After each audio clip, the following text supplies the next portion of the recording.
Salut tout le monde, bienvenue sur ma chaîne Lorenzo High Tech. Aujourd'hui on va parler du MatePad Pro, la nouvelle tablette de Huawei qui veut concurrencer l'iPad Pro d'Apple. En ce moment ouais, aime bien sortir des produits pour concurrencer la marque Apple. Je vous ai présenté l'enceinte de Huawei qui est la Sound X il y a quelques jours. Maintenant aujourd'hui je vais vous présenter la tablette de Huawei qui veut contrer la tablette d'Apple. Du coup commençons à parler du design de cette tablette et des caractéristiques à la face avant. Donc on est sur un écran de 10,8 pouces, donc ce qui reste normal.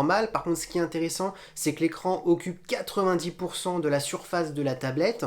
En termes de résolution, on est sur du 2560 sur 1600, donc c'est intéressant, et on est sur une dalle OLED. Le petit poinçon qu'on voit au niveau de l'écran en haut à droite sur la tablette, c'est la caméra en façade. Donc là, ils n'ont pas mis la même chose que Apple, en plein centre. Donc là, ils l'ont mis à droite. Bien entendu, pas de Face ID, de déverrouillage facial 3D. On est sur une sécurisation avec un petit code chiffre sur l'écran ou en 2D, mais on sait que c'est pas sécurisé. Pour ce qui est de la qualité de la caméra face avant, on est sur une caméra à 8 millions de pixels, donc ce qui reste énormément correct, car l'utilisation d'une tablette pour la caméra en façade, c'est juste pour faire des vidéoconférences, pas plus, c'est pas la même utilisation qu'un smartphone. Pour ce qui est du dos de la tablette, et oui, on a un double capteur photo. Alors là, je suis vraiment étonné, parce que même Apple sur l'iPad Pro, ils ont mis qu'un seul capteur de 12 millions de pixels. Là, on est sur un double capteur de 13 millions de pixels.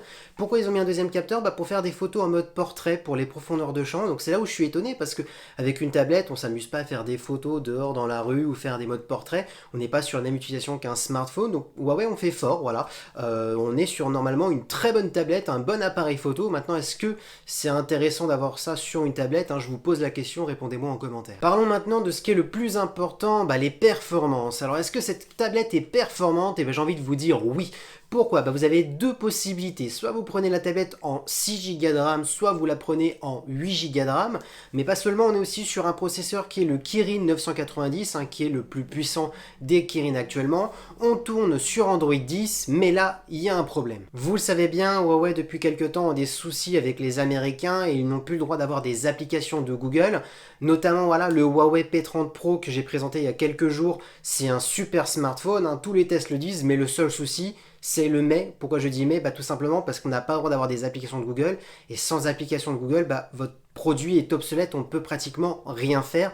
Et là, le souci qui se pose avec cette tablette, c'est qu'il sort sous Android 10, mais sans application de Google. Alors Huawei disent qu'ils ont leur application, ce qui s'appelle Huawei Apps, mais le problème c'est que leur store n'est pas encore rempli, il y a très peu d'applications. Et là, le souci qui se pose, c'est qu'on va voir maintenant quand il va sortir, parce que là, cette tablette n'est sortie que en Chine, et elle va sortir en France pour début 2020. On n'a pas encore de date qui a été officialisée.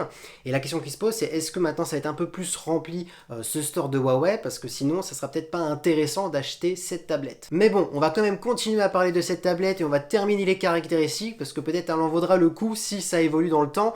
On est sur une capacité de 128 Go ou 256, donc Huawei laisse le choix et c'est pas mal. En termes de batterie, on est sur une grosse autonomie de 7250 mAh, un peu plus que la tablette d'Apple, qui est l'iPad Pro. Par contre là, un avantage, c'est qu'on a de la recharge rapide, même ultra rapide, de 40 watts, donc ça c'est vraiment intéressant, et on a même de la recharge sans fil 15 watts. Du coup, ce qu'il faut retenir de cette tablette, si je fais un petit bilan, c'est un écran de 10,8 pouces AMOLED avec une très haute résolution de 2550 sur 1600, donc c'est vraiment intéressant, avec un petit poisson en haut à droite pour la caméra en façade de 8 millions de pixels. Là où c'est impressionnant, c'est le double capteur photo que vous avez à l'arrière de la tablette de 13 millions de pixels, où là j'ai du mal un petit peu à m'imaginer à faire des photos avec cette tablette.